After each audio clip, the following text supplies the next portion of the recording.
안녕하세요. 안녕하세요. 반갑습니다. 반갑습니다. 사랑합니다. 사랑합니다. 이렇게 주 5일 근무제를 하시는 분들이 중간에 하루 쉬었으면 좋겠다고 이야기를 많이 합니다. 네, 그 중에도 제일 좋은 날이 수요일인 것 같아요. 이틀 일하고 하루 쉬고, 이틀 일하고 또 이틀 쉬고. 그래서 수요일만 계속 이렇게 휴일이 되면 좋겠다는데 5월달에 그런 날이 좀 많이 이루어지는 것 같습니다. 부처가 잘 오신 건지, 스승의 날이라서 쉬신 건지, 아니면 수요일이라서 쉬신 건지는 모르지만 무슨 좋은 날이 아닌가 생각이 되어집니다. 오늘 신약 성경 인물 보는 시간인데요. 오늘은 너무 익숙한 인물이기도 하지만 또 저희들이 배워야 할 부분들이 많은 인물인 것 같습니다. 침례 요한에 대해서 오늘 같이 묵상하고 배우기를 원합니다. 먼저 누가복음 1장을 먼저 보겠습니다.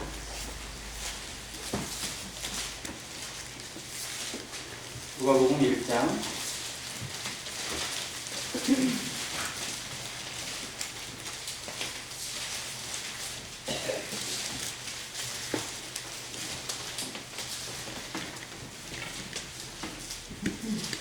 13절 읽겠습니다. 누가복음 1장 13절입니다. 천사가 그에게 이르되 사가랴여 무서워하지 말라. 너의 간구함이 들린지라. 내 아내 엘리사벳이 내게 아들을 낳아 주리니 그 이름을 요한이라 하라. 너도 기뻐하고 즐거워할 것이요 많은 사람도 그의 태어남을 기뻐하리니 이는 그가 주 앞에 큰 자가 되며 포도주나 독한 술을 마시지 아니하며 모태로부터 성령의 충만함을 받아 16절 같이 읽습니다. 시작. 이스라엘 자손을 주 곧 그들의 하나님께로 많이 돌아오게 하겠습니다. 네, 감사합니다. 네. 사가랴와 엘리사벳 부부에게 자녀가 없어서, 아들이 없어서 정말 괴로워하던 중에 기도하던 중에 천사가, 가브리엘 천사가 나타나서 하나님의 계시를 알려주는 내용입니다. 그에게 아들이 잉태될 것이고 그 아들이 장차 어떠한 일을 하게 될 것인지를 말씀해 줍니다. 15절에 보면 이는 그가 주 앞에 큰 자가 된다고 기록합니다. 누구 앞에 큰 자요? 주 앞에, 주님 앞에 큰 자입니다. 세상의 큰 자나 사람들에게 큰 자가 아니라 하나님 앞에 큰 자가 되고, 또 포도주나 독한 술을 마시지 않고 모태로부터 성령의 충만함을 받아서 하나님 앞에 자라는 자녀가 될 거라고 말합니다. 정말 복받은 자, 행복한 인생이라고 표현할 수 있겠어요? 모태로부터 성령의 충만함을 받고 태어나요. 이게 가장 큰 복 아닐까요? 어떻게 보면 태어났는데 이재용의 아들이다. 복이죠. 누군지 모르고, 부모가 누군지 모르고 태어났는데 태어나고 보니까 아버지가 이재용이다. 그러면 복인 거죠. 어떻게 보면 세상에서 알아주는 복 아니에요, 그게? 그런데 성경에 알아주는 인물, 성경에 놀라운 큰 자는 모태로부터 성령의 충만함을 받고 태어나는 인생, 이보다 더 큰 인물이 없을 거라는 생각이 들 정도예요. 자, 그런데 침례 요한의 생애는 행복한 삶일까요? 어떻게 생각되세요? 나더러 그렇게 살라. 그러면 좀 고개가 가우뚱해질 것 같아요. 성령의 충만도 좋고 주의 길을 예비하는 것도 좋고 정말 겸손한 삶도 좋은데 맨날 고생만 하다가 또 옳은 소리 하다가 일찍 죽고, 그것도 칼로 목베임을 당해서 죽고, 뭐 이런 모습이라면 이건 좀 그래도 좀 고민을 해야 되겠는데, 결혼도 못하고 여러 생각이 들 수도 있어요. 과연 침례 요한의 삶은 하나님으로부터 태어나기 전부터 예정되어 있고 하나님의 길을 위해서, 하나님의 은혜를 위해서, 그리고 복음을 위해서 준비된 그런 삶이긴 한데 정말 그걸 행복한 삶이라고 할 수 있을까? 우리는 하나님 앞에 부르심 받고 살아가고 성령의 충만함을 간절히 원하면서 살아가는데 그런 삶을 살 자세는 되어 있는가? 나더러 그런 삶을 가라고 하면 아멘하고 즐거움으로 갈 수 있을까 하는 고민이 되더라고요. 우리가 성경을 배우고 하나님을 배우고 성경의 인물들을 본받는다고 말은 하는데 정말 그것에 좋은 것만 취하려고 하고 그의 삶의 밑바탕에 담겨져 있는 고난과 죽음의 어떤 희생의 모습은 쏙 빼놓고 생각하는 경우는 없지 않는가 생각이 들었습니다. 그래서 오늘 이 침례 요한의 삶을 통해서 우리의 자세를 한번 뒤집어보고 나에게도 이런 것이 허락되어진다면 나는 이렇게 갈 수 있을까? 나는 어떤 자세로 주님을 예비하고 있고 주님을 맞이하고 있고 또 주님 앞에 순종하고 있는지를 생각해 봤으면 좋겠습니다. 자, 세례 요한은, 침례 요한은 가문이 훌륭한 가문인가요? 아니면 별 볼일 없는 가문인가요? 훌륭한 가문, 제사장 가문입니다. 아비야 분열의 그 제사장 사가랴의 집에서 그것도 아주 귀한 아들로 태어났어요. 제사장 가문의 귀한 아들이면 다음에 뭐가 돼요? 제사장이 됩니다. 그러면 그의 신분이나 지위나 명예나 다 보장되어 있어요. 그런데 그는 제사장으로 살아요? 아니에요. 어릴 때부터 그는 남다른 삶을 살았는데 제사장의 길을 가는 게 아니라 오직 고난과 희생을 통해서 선지자의 길을 걸어가게 됩니다. 근데 선지자도 두 가지가 있는 것 같아요. 남들에게 인정받고 존경받는 선지자가 있는가 하면 모든 것을 다 고난을 뒤집어 쓰는 선지자도 있어요. 자, 그는 그 길을 하나님부터 받아서 갑니다. 내가 원했다기보다는 하나님이 아예 그냥 태어나기 전부터 지정해 놓으신 거예요. 왜 이걸 흔히 예정론이라고 흔히 얘기를 합니다. 우리에게도 하나님이 부르시는 그 순간에 우리를 부르신 것이 내가 믿겠습니다라고 할 때 부르신 거예요? 언제 부르셨어요? 이미 모태에서부터 아니 창세 전에 예정하셨다고까지 말씀을 하세요.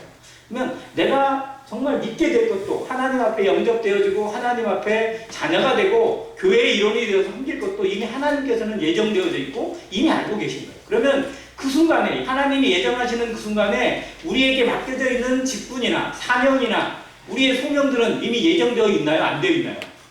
예정되어져 있습니다. 우리에게 맡기실 일이 있고 우리가 감당해야 될 하나님의 뜻이 있어요. 우리는 이걸 찾아가는 중에 있습니다. 그리고 그것을 성취하느냐 성취하지 못하느냐 그것에 순종하느냐 불순종하느냐에 따라서 결국 하늘에서의 상급이 달라지게 될 것이고 멸류관이 달라지게 될 것입니다. 아무튼 침례 요한에게 예정되어 있는 모습이나 우리에게 예정되어 있는 것도 실상 같은 거예요. 우리는 침례 요한은 대단한 어떤 그런 예정이 되어 있고 우리는 아무것도 안 되어 있는 것들을 착각하기 쉬운데 그렇지 않습니다. 모든 성도들은 다 침례 요한처럼 다 이미 예정되어져 있는 삶을 살아가고 있어요. 지금 우리가 알 수 없지만 그래서 그 뜻을 분별하기 위해서 얼마나 기도하고 있는지 그 뜻에 얼마나 순종하고 있고 자신을 쳐서 복종시키고 있는지가 우리의 생애를 좌우하게 되고 하나님 앞에 큰 자인지 작은 자인지 구분하게 하실 것입니다. 이것을 침례 요한이 더 특별하게 보여주고 있습니다. 그의 생애는 미래가 보장되어져 있고 신분이 보장되어져 있고 그리고 사람들로부터 존경이 보장되어 있는 모든 것을 다 내버리고 하나님의 뜻에 따라서 정말 곤고한 길을 외로운 길을 그리고 비참한 인생을 살아갑니다. 그리고 너무나 이른 나이에 예수님보다 빨리 순교를 했나요? 늦게 순교했나요? 빨리.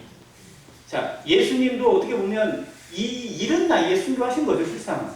동생의 3년 반 생각해보면 30대 중반에 이렇게 예수님 돌아가신 거니까. 그런데 세례 요한은 예수님보다 몇 개월 먼저 태어났어요? 6개월 먼저 태어났어요.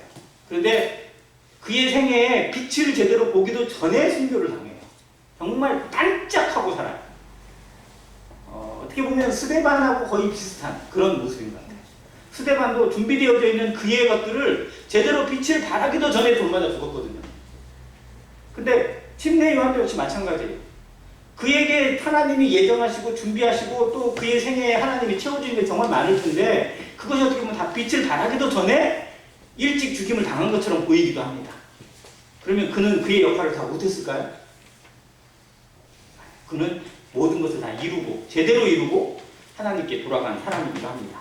왜냐하면 하나님께서 맡기신 사명은 그가 그것을 이루기 때까지는 하나님이 붙잡고 계시는 거니까요. 자, 그는 모든 걸 포기하고 걸어갔던 사람이고 그대로 그것을 하나님께 돌려드리는 인생을 살았습니다. 그의 가치관과 그의 삶을 나타내는 모토 그의 인생에 내 인생은 이것이다 라고 말할 수 있는 단어를 꼽자면 뭐가 생각나세요? 침례 요한의 생애는 이거다.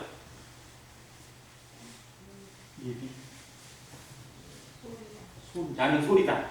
뭐 그것도 하나의 단어가 될 수 있고요. 또 그의 생애의 태도를 보여주는 가장 놀라운 말은 그는 흥하여야겠고 나는 쇠하여야 한다. 즉 그는 흥해야만 한다. 반면 나는 망해야 한다. 그분은 커져야 한다. 그러나 나는 감소되어야 한다. 작아져야 한다. 사라져야 한다. 우리는 거꾸로 할 때가 있어요. 아니, 거꾸로라기보다는 그도 흥해야 하고 또 어떻게 해야 돼요? 나도 흥해야 된다 생각해요. 그런데 두 가지가 다 이룰 수 없다면 그는 어떻게 되더라도 나는 흥해야 된다.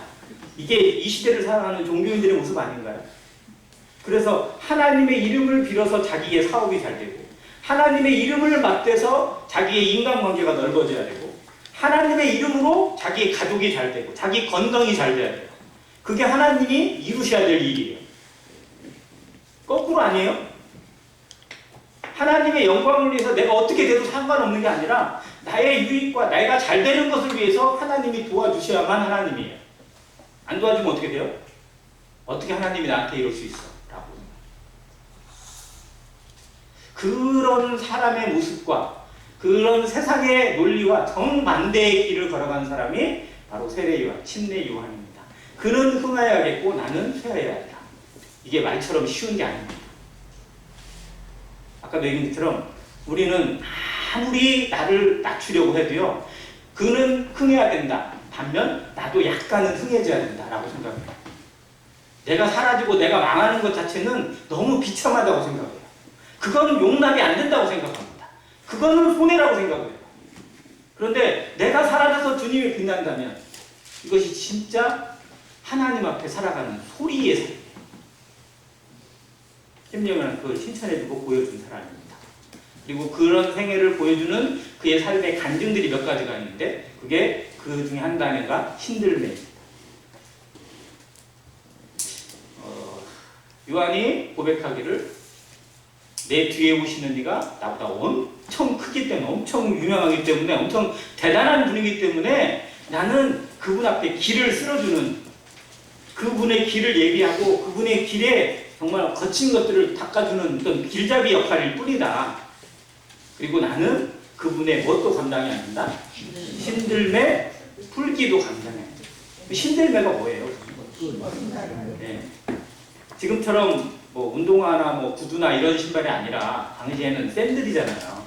샌들도 고급 샌들이 아니고 나무나 가죽 같은 거에다가 겨우 끈을 해가지고 발목에다 이렇게 묶어야 돼요. 그래야 안 떨어지니까. 그 묶어주는 끈을 신들매라고 했습니다. 그 신들매를 집에 들어가거나 어디 쓸 때는 풀어줘야 되잖아요. 자, 그래서 이 풀어주는 거를 종이 감당하면 이 종이 신들매 풀어주는 종이에요.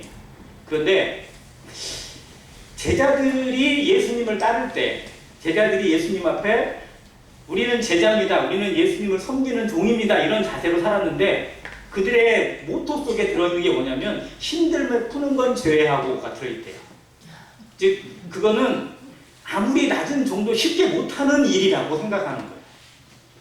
제자로 삶을 살지만 주님을 섬기지만 요거는 빼고라고 되어 있는 그 일이 뭐냐? 신들매 푸는 거예요. 즉 신들매는요 종들 중에서 가장 천하고 가장 낮은 종이 감당하는 일이에요. 그 두 번째가 집에 들어가면 발 씻어주는 종. 그 신발을 풀고 나서 그 발을 씻겨야 되잖아요. 이런 종들이 이 발과 연결되어 있는 종들이 가장 천하고 낮은 종이었다고 하는데 요한은 그 일도 내가 감당하지 못하는 그런 거더라고 자기를 고백했습니다.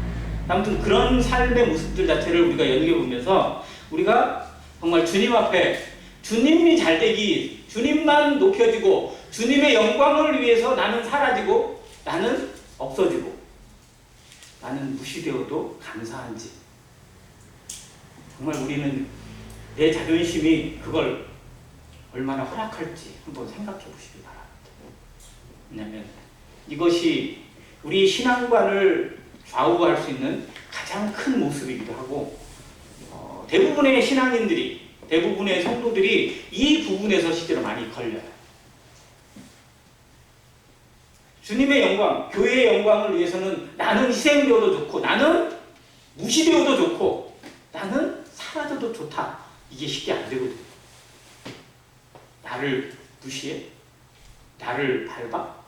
이런 모습 때문에 실상 교회가 어려워지고 성도 간에 분란이 생기고 갈등이 생기고 그리고 나뉘어지는 경우들을 우리가 너무 많이 보았습니다. 세례 요한이, 침례 요한이 갖고 있던 이 모습에 대해서 아는 것과 실천하는 것이 얼마나 다른지를 우리 인생의 모습이 잘 보여주는 것 같습니다. 자, 그는 예수님을 드러내는 사명으로 살았습니다. 그것이 사명이에요. 주의 길을 얘기하는 것. 그래서 광야에서 외치는 뭐라고요? 소리입니다. 자, 소리는 말이에요? 글인가요? 소리는 뭐죠? 자, 소리라는 것을 한번 생각해 보세요. 소리는 제 말을 누군가에게 전달해 주기 위해서 가는 에너지예요. 우리가 소리를 통해서 내 말을 전달해 줍니다. 그러면 말하는 주체가 그 말이 더 중요한 것이지 그 소리는 그냥 전달 도구일 뿐이에요. 그 소리의 영향력을 기억하는 게 아니라 그 말을 기억하고 글을 기억하는 거잖아요. 자, 우리가 언어를 통해서 하나님의 말씀을 전달받아요. 그러면 이 한글이 중요한 거예요? 여기에 써있는 하나님의 말씀이 중요한 거예요? 말씀이 중요한 거잖아요. 그래서 소리는 들어가고 나면, 역할이 가고 나면 없어지는 거예요. 그러니까 나는 소리요라는 게 뭐냐면 나는 너희들에게 주님이 전달되어주고 주님이 보여지기 위해서 전달만 해주는 도구일 뿐이다. 나는 그 뒤에 사라지는 거다. 라고 얘기해 주는 거예요. 이 소리입니다. 도구일 뿐이에요. 도구. 전달의 도구. 그 주체를 드러내기 위해서 전달하시는 그분의 뜻을 제대로 전달하기 위해서 최선을 다하는 소리였습니다. 또 신발끈을 풀지도 못하고 하는 모습들로 살았습니다. 주님이 오시면 나는 사라집니다. 그분이 오시면 나는 사라지는 것이 당연합니다. 그분의 길을 닦아주는 것으로 내 역할은 끝납니다. 라고 살았어요. 그래서 주님이 오시기 전에, 주님이 공생애를 시작하기 전에 광야에서 그렇게 크게 외치고 수많은 사람들이 그를 찾았습니다. 그의 제자들도 많았어요. 자, 예수님의 제자가 된 안드레나 뭐 이런 사람들은 원래 누구의 제자예요? 네, 침례 요한의 제자였어요. 근데 이제 오히려 침례 요한은 자기를 따르던 제자들을 누구에게 보내요? 예수님께 보내요. 나는 아무것도 아니니까 니들은 저분을 따라라. 저분이 진짜다. 근데 대부분의 선생들은 그렇게 해야 안 해요. 그때 당시에 선생이라고 유명했던 바리새인이나 이런 사람들은 어떻게 할까요? 자기가 있었는데 자기하고 좀 비슷하거나 좀 더 큰 사람이 만약 나왔어요. 등장을 했어. 그럼 어떻게 해요? 깎아내리려고 놀리겠죠. 어떻게든 깎아내리고 어떻게든 사람들 못 가게 하려고. 이런 모습이 있긴 세례 요한은 그렇지 않았습니다. 나는 사라져야 된다. 나는 그냥 없어지는 존재다라는 것을 계속 강조를 해요. 아무튼 이런 신앙의 모습들, 그래서 하나님의 뜻이 이루어지기 위해서는 나는 여기까지다라는 것, 이것이 실천되기가 정말 쉽지 않다는 것을 많이 생각합니다. 모임에 어떤 분을 사례로 드는 것은 모른지 잘 모르겠는데 존경하는 한 형제님이 어떤 교회에서 이렇게 섬기고 계셨어요. 근데 그분이 가지고 있는 소명이나 정말 기도 제목이 뭐냐면 다른 지역교회를 개척을 해서 그 지역교회가 다른 정말 나보다 준비되어 있는 일꾼이나 그런 사역자를 통해서 제대로 기반이 되는 역할을 자기는 원해요. 그래서 교회 개척을 했어요. 정말 어려운 중에 개척을 하고 건강도 안 좋은 상황에 개척을 해서 기도하고 온전히 헌신해가지고 그 교회가 이렇게 좀 커졌어요. 규모가 좀 생겼어요. 그리고 일꾼이 세워졌어요. 그러면 다른 데로 가요. 내 역할은 여기까지다. 계속 그런 삶을 살고 계세요. 그런 분이 곁에 계시다는 것이 저는 정말 감사하고 또 존경스럽더라고요. 아무튼 세례 요한을 그분 아마 마음이 많이 묵상하시지 않았을까라는 생각도 한번 해봤습니다. 예수님의 길을 얘기하기 위해서, 예수님이 드러나기 위해서 나는 철저히 사라지는 것의 역할을 감당했던 세례 요한을 우리 인생에서 성도들이 얼마나 배워가야 될지, 얼마나 배우고 있는지 한번 점검하기를 원합니다. 두 번째, 그는 평생 주연으로 살았을까요? 조연으로 살았을까요? 조연입니다. 주인공이 되고 싶으세요? 조연이 되고 싶으세요? 다들 주인공을 원하죠. 근데 주인공만 다 있으면 돼요? 안 돼요? 안 되죠. 주인공은 숫자가 많아요? 적어요? 주인공은 적습니다. 대신 뭐가 많아요? 조연이 많습니다. 그래야 작품이 잘 나와요. 서로 치겠다고, 서로 주인공 하겠다고 나서면 그 작품은 완전히 베립니다. 정말 망하는 징조예요. 망하는 지름길이에요. 자, 하나님의 나라가 온전히 이루어지고 하나님의 몸된 교회가 온전히 서기 위해서 주인공이 되려고 하는 사람들이 많으면 절대로 이루어지지 못합니다. 서로 조연이 되고자 해요. 내가 드러나지 않고 더 빛내주기 위해서, 더 드러내주기 위해서 자신의 역할을 오히려 제한할 수 있는 모습들. 나를 과시하기 위해서가 아니라 다른 사람을 드러내기 위해서 기도하고 또 나를 희생시키는 모습들이 교회 안에서 이루어져야 돼요. 주님이 보이신 본이고 세례 요한이, 침례 요한이 우리에게 가르쳐준 본입니다.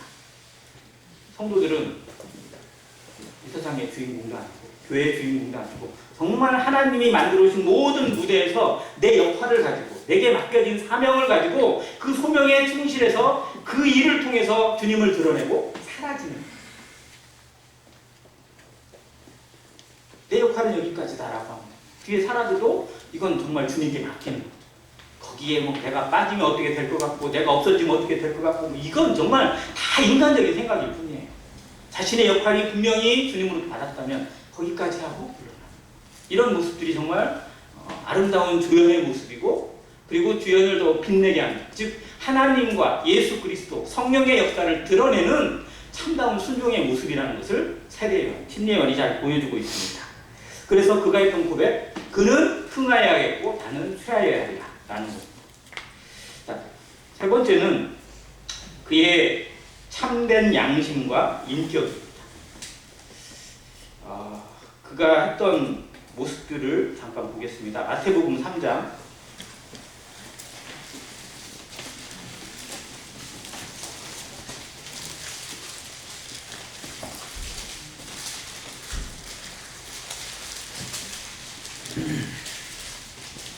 4절 같이 한번 읽겠습니다.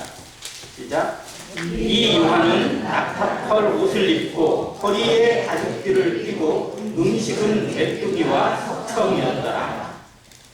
네, 그의 모습을 성경이 이렇게 간략하게 기록을 해놨어요.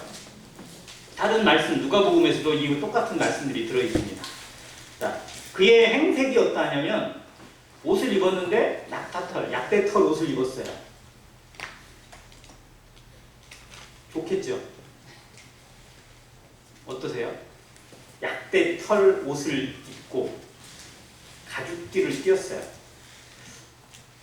혹시 이게 무엇을 연상시키는 내용인지 혹시 그려지세요? 네? 사냥꾼? 뭐 이런 모습이요? 아니에요. 이 모습은 누구를 연상시키냐면 엘리야를 연상시켜요. 엘리야가 처음 등장하는 모습, 디셉 사람 엘리야가 등장했을 때의 모습은 뭐냐면 털옷을 입고 가죽띠를 띄었어요.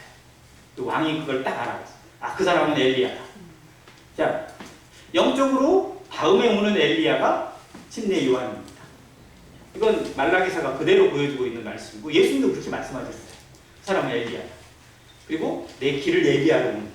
즉 그의 삶이 주님이 보내신 엘리야다. 자, 엘리야를 흔히 어떻게 이해하시면 되냐면요. 구약 성경을 전에 말씀드렸지만 율법과 뭐라고 그랬어요? 구약 성경은 율법과 선지자라고 했습니다. 그게 로마서 3장에 나와 있는 율법과 선지자들에게 증거를 받은 것이라고 했죠. 것처럼. 그래서 구약 성경은 율법에 대한 부분과 선지자들에 의해서 주어지는 것들로 기록되어 있어요. 그럼 선지자의 대표가 누구예요? 엘리야입니다. 물론 많은 선지자가 있지만요. 선지자들의 대표는 엘리야로 등장을 해요. 왜? 예수님이 변화산에 올라가셨을 때 누가 나타나요? 모세와 엘리야가 나와요. 모세는 누구를 상징해요? 율법. 선지자는 엘리야. 그래서 율법과 선지자들의 증거를 맡은 예수 그리스도, 그분의 인정을 통해서 다 사라지고 예수님만 남는 모습을 보여주고 있습니다. 자, 그 엘리야가 율법의 시작, 아니 선지자의 시작이라면 선지자의 마침은 누구예요? 침례 요한입니다. 율법과 선지자의 시대가 마감되는 것이 이 침례 요한을 통해서 이루어지거든요. 그래서 시대가 바뀌고 경륜이 끝났다는 것을 보여주는 인물이 침례 요한입니다. 새 시대가 되고 새 언약으로 이루어지는 시대, 하나님의 은혜로 구원받고 온전한 모든 민족이 구원받을 수 있는 그 길이 열리는 것을 예비하는 사람이 침례 요한이고, 그 시대가 마감되는 종을 치는 것을 알려주는 사람이 바로 침례 요한 당사자입니다. 그래서 그의 모습은 엘리야의 모습 그대로 가지고 와요. 두 번째는 그의 음식입니다. 뭐를 먹었다고요? 메뚜기와 석청. 그렇죠? 남들이 뭐라고 하냐면 메뚜기와 석청을 먹었다. 웰빙 음식 먹었다고. 그 시대도 웰빙이 있었네 이렇게 얘기를 해요. 그런데 진짜 그럴까요? 혹시 이 말씀을 보고 저는 좀 의아심이 들었거든요. 그의 음식이 메뚜기와 석청이다라는 것에 대해서 글쎄 뭔가 좀 그렇게 고급스럽게 먹진 않았을 것 같은데 라는 생각이 좀 들었거든요. 혹시 그런 의구심 안 드셨어요? 자, 그런데 찾아보니까 우리가 잘못 알고 있는 부분이 있더라고요. 자, 메뚜기 맛있어요? 자, 여기에서 침례 요한이 먹은 음식 메뚜기가 진짜 우리가 알고 있는 곤충 메뚜기일까? 아닐 것 같아요. 쥐엄나무. 그게 아니에요. 쥐엄나무. 어떻게 아셨어요? 쥐엄열매, 쥐엄나무 열매. 자, 왜냐하면 메뚜기라는 단어를 나타내는 히브리어가 하가브인데요. 이 쥐엄나무 열매가 하루브예요. 단어가 비슷하고 또 이 부르는 호칭 이름 자체가 비슷해요. 그래서 이스라엘 민족들은 쥐엄나무, 그 쥐엄 열매의 나무를 메뚜기 나무라고 불렀다. 부르기를 메뚜기 나무라고. 자, 그러면 쥐엄 열매는 원래 사람이 먹는 거예요? 아니면 누가 먹는 거예요? 돼지에게 주는 거예요. 그게 어디 나와요? 네, 탕자의 비유에서 나와요. 누가복음 15장에 보면 탕자가 정말 모든 재산 다 허랑방탕하고 남의 집 하인에 들어가서 돼지를 치다가 먹을 게 없으니까 돼지가 먹는 쥐엄 열매를 먹고자 했는데 주는 사람이 없다고 그랬어요. 돼지가 먹는 거예요. 돼지가 먹는 거. 사람이 먹을 음식이 아니에요. 근데 침례 요한은 그 광야에서 그걸 먹었습니다. 남들이 안 먹는 거, 남들이 쳐다도 안 보는 음식을 자기의 식량으로 먹었던 거예요. 분하게 메뚜기 꼬가지고 먹고 무슨 볶아 먹고 이게 아니고 정말 남들이 쳐다도 안 보는 열매를 주워서 먹었던 사람이 세례 요한이었습니다. 자, 그렇게 보면 석청도 좀 뭔가 좀 의구심이 생기죠. 석청은 뭐예요? 우리가 알고 있는 석청. 어디 꿀이에요? 그래서 돌 사이에서, 바위 사이에서 얻어내는 꿀, 천연 벌꿀. 정말 돈 주고도 못 사는. 지금 만약 그래서 진짜 강원도 산골, 구매 산골에서 석청을 이렇게 했다. 그럼 1kg에 얼마쯤 갈까요? 진짜 그 천연 벌꿀을 키우는 사람들이 있어요. 전혀 설탕 안 쓰고 뭐 안 쓰고 그냥 그대로 키워요. 그러니까 1년에 이만큼 나오기도 쉽지 않은 거예요. 근데 그 가격이 보통 1kg 이만큼에 30만 원, 40만 원 이렇게 간다고 합니다. 근데 그냥 침례 요한은 그냥 매일마다 그냥 석청 막 떼먹고 석청 빨아먹고 뭐 이렇게 먹었을 것 같아요. 그런 삶을 살았을까요? 그게 아니에요. 여기도 사람들이 오해를 하고 있는 부분인데요. 자, 이 석청이 뭐냐? 자, 그러면 예를 들어 볼게요. 석청이든 벌꿀이 생기려면 뭐가 있어야 돼요? 벌이 있어야 돼요. 벌이 없이 꿀이 안 나오잖아요. 자, 그럼 벌이 꿀을 만들려면 뭐가 있어야 돼요? 꽃이 있어야 돼요. 그러면 세례 요한, 침례 요한이 살았던 데는 어디예요? 광야예요. 유대 광야예요. 유대 광야. 혹시 유대 광야 다녀보신 분? 유대 광야가 어떻게 생겼는지 직접 걸어보신 분? 이분이 있으면 확실히 알아요. 거기에는 꽃이 있어요, 없어요? 아, 풀도 마른 풀밖에 겨우 안 나오고요. 나무도 정말 듬성듬성이고 물이란 것도 이제 찾아보기가 힘든 곳이 광야예요. 사람이 살 곳이 못 돼요. 벌도 못 살아요. 그럼 그곳에 벌이 있어요, 없어요? 없어요. 그러면 꿀이 있어요, 없어요? 없어요. 그럼 여기서 말하는 석청이 도대체 뭐냐? 자, 이거를 찾아보니까 거기에서 나오는 그 열매 중에 대추야자 열매라는 게 있어요. 이게 성경에서는 예수님이 예루살렘에 입성할 때 사람들이 막 뭐를 갖고 흔들었죠. 네, 종려나무가. 이 종려나무가 대추야자 나무예요. 이게 열대 숲처럼 이렇게 쭉 자라고 거기에 열매가 맺히거든요. 자, 그런데 이스라엘 백성들에게는 어떤 원칙이 있냐면 곡식을 수고할 때도 곡식을 거둘 때도 누구를 위해서? 가난한 자들을 위해서 다 베라 걷어가지 마라. 조금씩 남겨야 돼. 마찬가지로 열매도 그래요. 열매도 전부 다 따지 말고 가난한 자들이나 또 짐승들이나 이런 사람 이런 것들을 위해서 남겨두게 되어 있어요. 우리나라 홍시를 좀 남겨놓은 것처럼. 자, 그것이 떨어져서 돌에 떨어지든 땅바닥에 떨어지면 이게 부서지고 해가지고 거기서 진액이 나오게 돼 있어요. 열매의 진액이 뭉쳐진 것이 석청이에요. 먹고 싶겠어요? 열매가 땅바닥에 떨어져가지고 막 발에 짓밟히든지 깨져가지고 돌들 스며 들어가지고 좀 약간 좀 그 뭐라고 해야 되나요? 좀 마르고 굳어가지고 이렇게 생긴 거 깨끗해요? 지저분한 건 두말할 것도 없고 그게 생기기까지 금방 생기는 게 아니에요. 오랫동안 누적돼 있는 거. 그거를 뺏어 먹었어요. 그거를.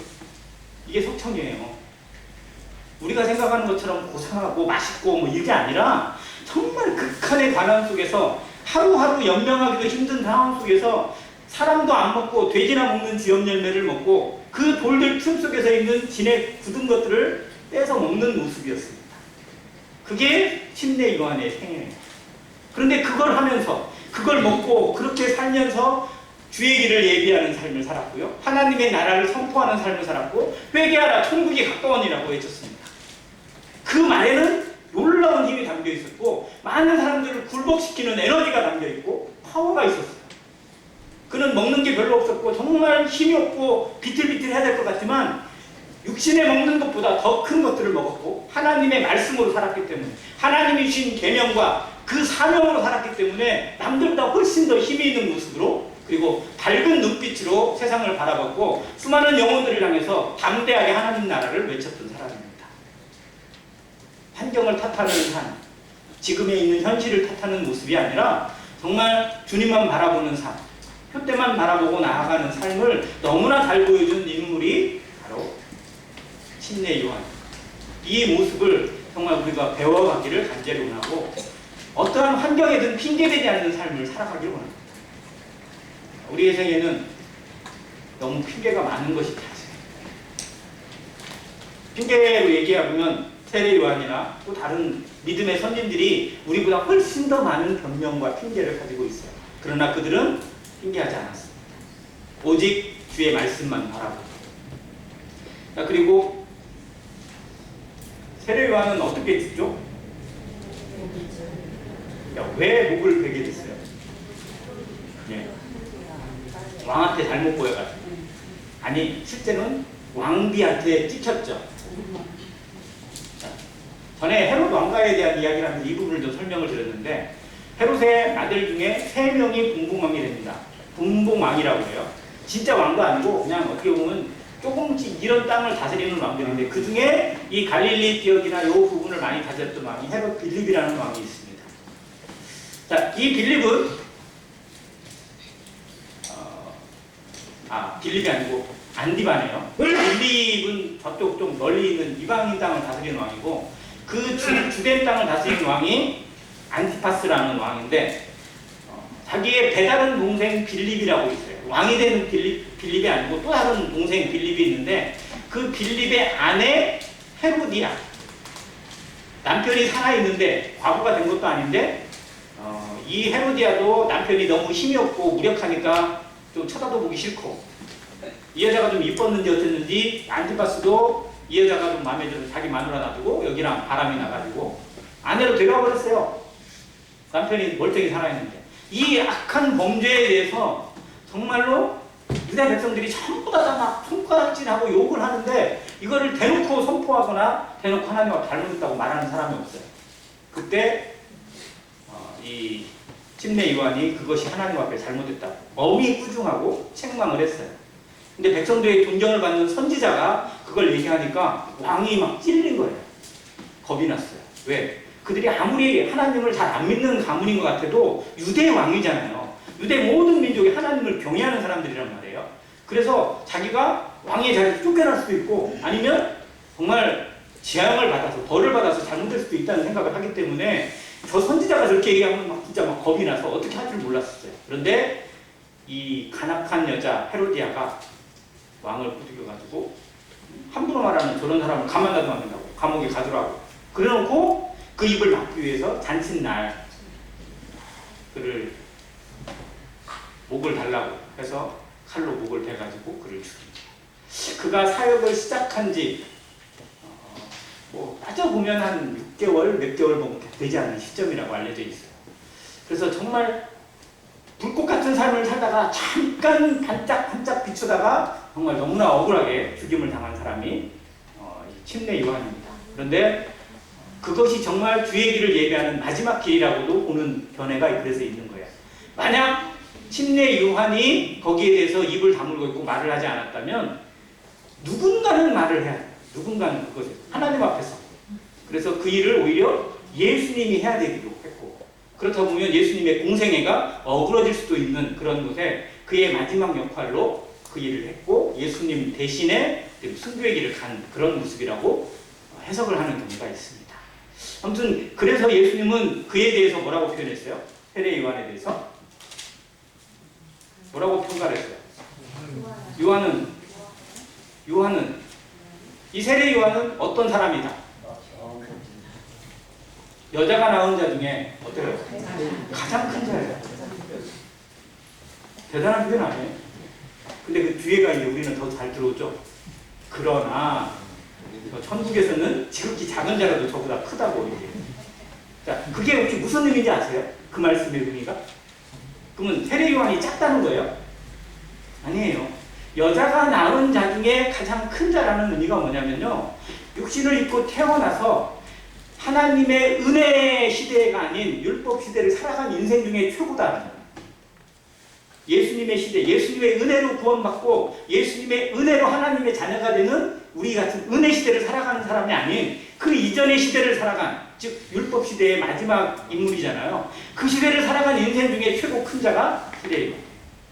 그는 주의 길을 예비하고 주님을 직접 맞이한 그런 모습이었기 때문에 그렇습니다. 그러나 하나님의 나라에 가면 우리는 오히려 어떻게 보면 영적으로 봤을 때 우리가 세례 요한보다 크다고 감히 말할 수는 없지만 하나님의 자녀, 예수님과 그 피를 공용으로 수여받고 수혈받은 하나님의 피가 우리 안에 살아 숨지는 그런 신분을 가지고 있기 때문에 더 큰 자라고 우리에게 얘기를 하는 것입니다. 그래서 세례 요한을 예수님이 어떻게 평가했는지 모습 속에서 그의 생애를 이해할 수 있어요. 그는 짧은 생을 살았습니다. 그러나 철저히 조연으로 살았습니다. 그러면서도 가장 빛이 나는 삶을 살았습니다. 길게 사는 것이 중요한 게 아니고 자기를 위해 사는 것이 중요한 게 아니고 하나님 앞에 어떠한 삶을 살고 있느냐 그리고 그 삶을 하나님이 어떻게 평가하시느냐가 더 중요하다는 것을 이 세례 요한, 침례 요한이 잘 보여주고 있습니다. 우리 생에 마지막이 다가옵니다. 하루가 될지 1년이 될지 10년이 될지 아무도 알 수 없는 우리의 생애를 정말 이 세례 요한처럼 주의 길을 예비하고 주님의 그 나라를 예비하기 위해서 주님의 오심을 예비하는 가운데서 나는 사라져도 나는 희생되고 나는 약해져도 주님만이 드러나는 그런 모습 가운데 철저히 드려지는 아름다운 생을 살아가는 모든 성도 되시기를 간절히 바랍니다. 이상입니다.